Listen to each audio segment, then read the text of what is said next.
Hello, I'm April with the Curl Story. Today I'm sharing how I transform my everyday curls that can often look like this into smooth and defined ringlets that last for days with just a simple styling technique. But first, this technique begins on cleansed and conditioned hair that's still wet, so let's get started.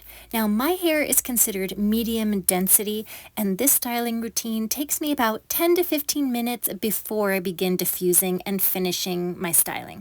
To keep this quick today, I styled the bottom section of my hair with a brush and noticed that it just wasn't creating the smooth curl clumps that I was looking for. So I did need to smooth it out with my hands. And then as I went up further with the sections, I'm doing horizontal lines across the back of my head in order to make these thin bands of hair. Those will be my sections. Then I'm going to do this finger coiling technique, which I only coil once or twice and then just smooth the rest of the hair all the way down to the ends.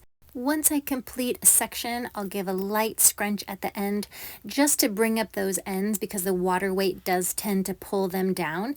If you like a longer look to the ends, you definitely do not need to scrunch. And you'll see that I only add a drop of gel per section of hair. I do emulsify that in my hands first before I start raking it into my hair.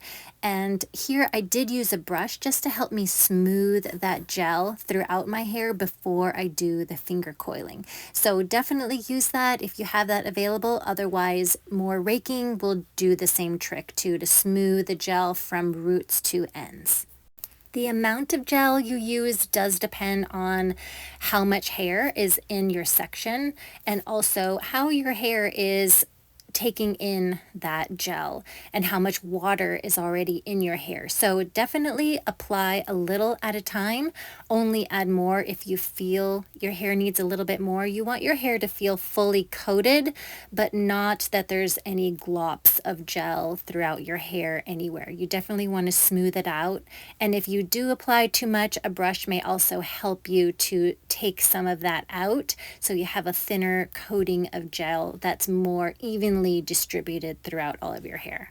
In one hand, I hold that horizontal strip, that section of hair, and then with the other hand, I'm slowly just pulling little curl families apart from that. So you see, I just use my finger to section my hair just to draw the line across. So at the top of my head, there'll be horizontal lines. I call it the ladder part because it's as if you're drawing the rungs of the ladder across the top of your head. It doesn't have to be perfect. You can see mine is not a straight line because you're not going to see that section, but it really is just to help you have that smooth band of hair to separate these little curl clumps.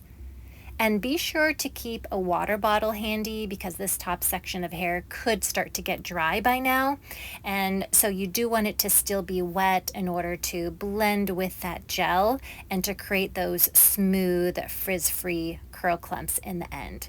So you see on the sides of my face, I took sort of angles at the side, and then I'm leaving this front bang section for the very last part that'll do. And I do sort of curl it in the way that I want it to fall. And I like the hair away from my face, so I always twirl it and lay it back.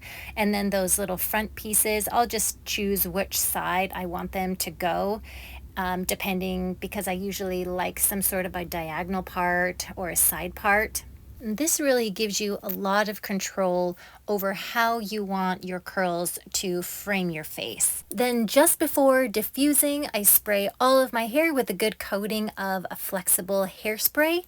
That will really help to prevent any frizz from being created in that diffusing process and help to set your curls and actually speed up that drying process as well. Share your comments below and subscribe for more videos like this. Thanks so much for watching, and I'll see you next time.